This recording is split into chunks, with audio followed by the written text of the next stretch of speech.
The hook somewhere in America today, a married couple is about to make a financial decision worth more than most people's retirement savings. And they don't even know they're making it. It won't happen in a lawyer's office. There's no dramatic paperwork, no warning sign, no moment that feels significant. It happens quietly, usually around a kitchen table, when one spouse says some version of, "Let's just both start collecting as soon as we turn 62. It sounds reasonable. It sounds cautious even. And for a huge number of couples, it's the single most expensive financial mistake they'll ever make. One researchers studying retirement decisions have estimated can cost the average household over $100,000 in benefits across a lifetime.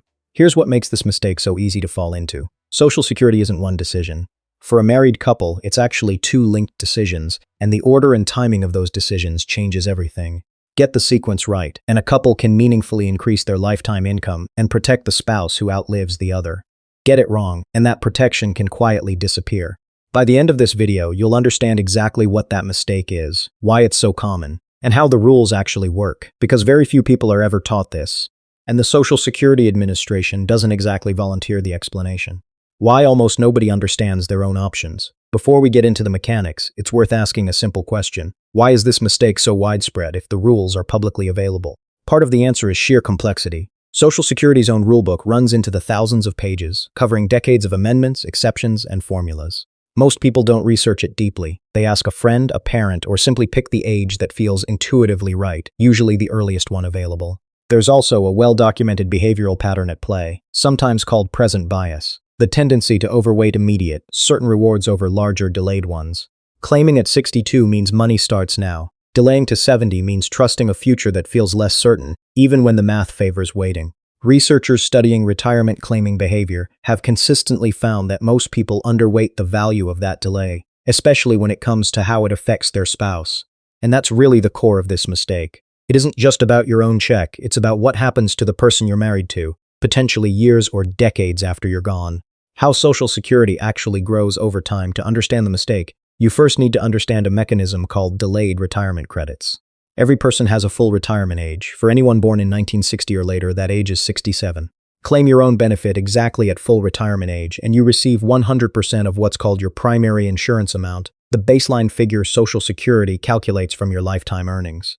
Claim earlier than that, as early as 62, and your monthly benefit is permanently reduced. Not temporarily, permanently, for the rest of your life.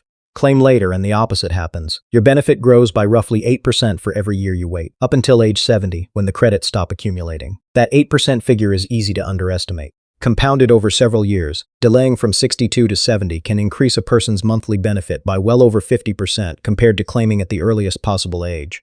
It's one of the only guaranteed, inflation-adjusted returns available anywhere in personal finance, and yet it's a return most people never claim, because they never wait long enough to earn it. The rule that changes everything for married couples. Here's where it gets interesting, and where the real mistake usually happens. A married person isn't limited to their own earnings record. They may also be eligible for what's called a spousal benefit, worth up to 50% of their spouse's primary insurance amount, if that's higher than their own. This exists specifically to protect spouses, often the lower earner, who might not have built up as large a benefit on their own. But here's the detail almost nobody knows. Those delayed retirement credits, the ones that grow a benefit by roughly 8% a year, they only apply to your own record.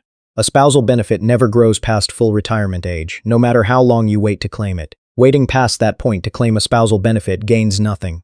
It simply delays money you were always going to receive at the same amount. This creates a strategic asymmetry. The higher earner in a couple has a strong incentive to delay, because their own benefit keeps growing. The lower earner, drawing a spousal benefit, generally has little reason to delay past their own full retirement age, because that benefit is already capped. The rule most couples never hear about: survivor benefits. If delayed retirement credits and spousal benefits were the whole story, this would already be a meaningful planning decision. But there's a third rule that raises the stakes dramatically, and it's the one most couples genuinely don't know exists. When one spouse passes away, the surviving spouse doesn't keep their own benefit and lose the other. Instead, they receive the higher of the two. And critically, if the higher earner delayed their claim and built up a larger benefit through delayed retirement credits, the survivor inherits that full, larger amount for the rest of their life. Think about what that means in practice. If the higher earning spouse in a couple claims early at 62, locking in a permanently reduced benefit, that reduced amount doesn't just affect their own monthly check, it becomes the ceiling for what their surviving spouse can ever receive, potentially decades later. A decision made at 62 can end up shaping someone's income at 85, long after the original decision has been forgotten. This is the mechanism that turns an individual choice into a household-level, decades-long consequence. And it's the piece of the puzzle that's easiest to overlook, because its cost doesn't show up immediately. It shows up later to the spouse who's left with less. What the common mistake actually looks like: put these three rules together, and the common mistake becomes clear. Both spouses claiming Social Security as early as possible, at the same time, simply because it feels safe and immediate. For many couples, this feels like the responsible choice. Money arrives sooner. There's no waiting, no uncertainty, no trusting a system some people worry might change in the future. But it overlooks the asymmetry we just walked through. If the higher earner claims early, they permanently shrink not just their own benefit, but the ceiling on what their spouse could eventually inherit as a survivor benefit, often the exact moment that spouse needs income the most, after losing a partner and often a second income source. Research on retirement claiming behavior, including a widely cited 2019 analysis by the financial research firm United Income, found that the overwhelming majority of retirees leave meaningful money on the table simply by claiming earlier than the strategy that would have maximized their lifetime household income, with the gap, in many cases, running into six figures over a couple's combined lifetime. The exact number depends heavily on each household's specific earnings history, health, and life expectancy. But the direction of the finding is consistent. Claiming decisions matter far more than most people assume. What a better sequence often looks like. So what does a more deliberate approach actually look like?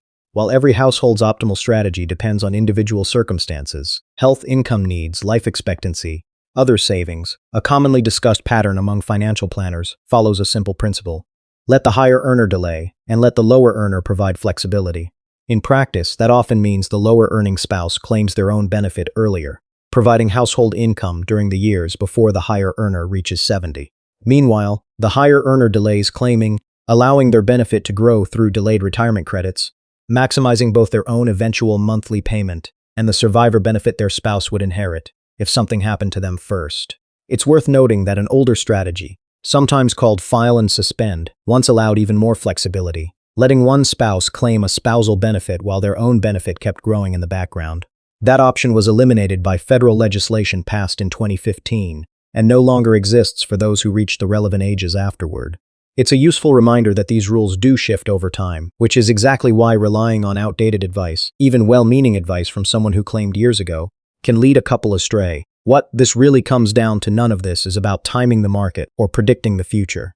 Social Security claiming decisions are almost unique in personal finance because the return on waiting is fixed, guaranteed by law, and adjusted for inflation.